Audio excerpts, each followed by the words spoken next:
In this video, we'll be using the transform command. On the pull-down menu, one of the choices is recode, and we can recode into the same variable, which we almost never want to do, and recode into a different variable.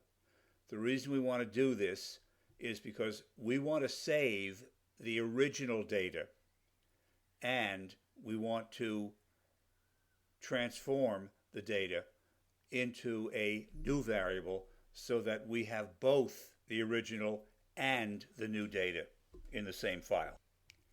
Before doing the actual recoding, let's explore why we need to do this recoding. Specifically, we're going to look at the variable age, and what we're going to do is we're going to do a frequency table for the age variable. For this, let's go to Analyze, Descriptive Statistics, Frequencies. Let's put age from the left panel to the right, and let's not bother with any statistics. Let's just do the frequency table and let's see what shows up. Here's the output screen.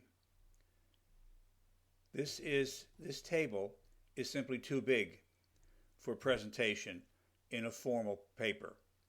What we want to do is collapse all of these ages into a smaller number of categories that will fit easily on one page.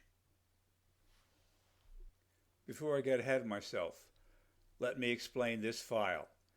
Just as I have sent each of you a random sample of 500 respondents from the voter file we've been using in class, I sent myself a random sample of 500 respondents. That is the file that's in front of you now. You can see that the researchers who constructed this file have already done recoding. They have collapsed these ages into 4 different age categories. Let's reconstruct that process and show you what the numbers 1, 2, 3, and 4 represent. We start on the transform menu. We scroll down to recode, and in this version the recode command is into different variables and the same variables. Here we go. Different. What we want to do is we want to take age, we want to move it from the left panel to the right, we have to give it a new name. Remember, we only have to change one character to make this a new name. So I'm going to call it AgeCat1.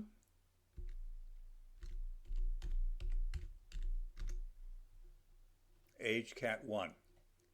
Now I've got to tell it what are the old values and what are the new values. I click on this button and up comes the old and new values screen.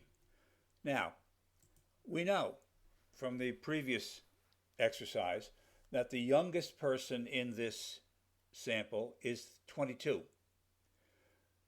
We want the first class to start at 22. What the researchers did was they ended the first class at 34. They gave anyone in the age group 22 to 34 the value of 1. Then, anyone from 35 to 44, they gave the value of 2. Anyone from 45 through 64, they gave the value 3.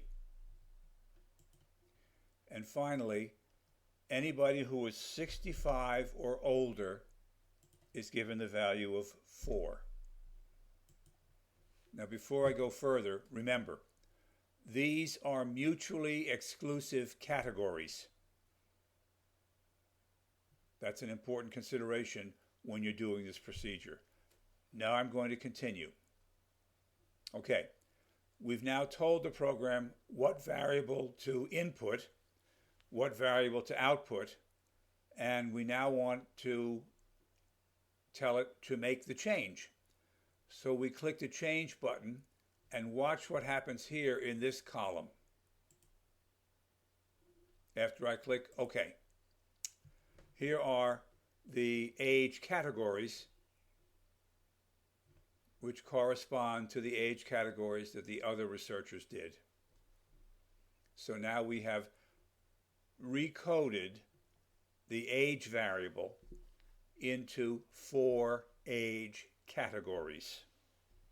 Let's go back to the frequencies command and see how we have simplified the presentation of the frequency table. There it is. You only have 4 rows. You have your total row here, which is the 5th row. These columns here we can explain later.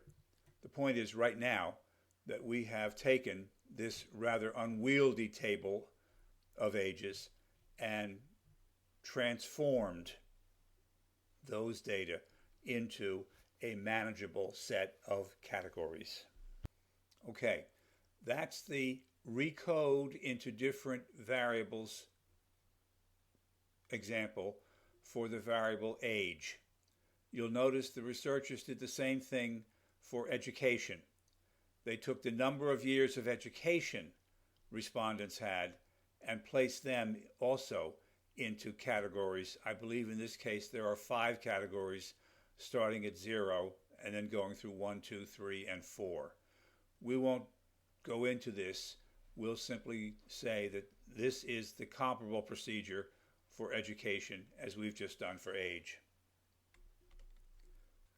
Now that we have 4 numbers representing age categories rather than all these 500 ages or however many ages there are, in the next video we'll show you how we can label what these numbers represent. Again, stay tuned.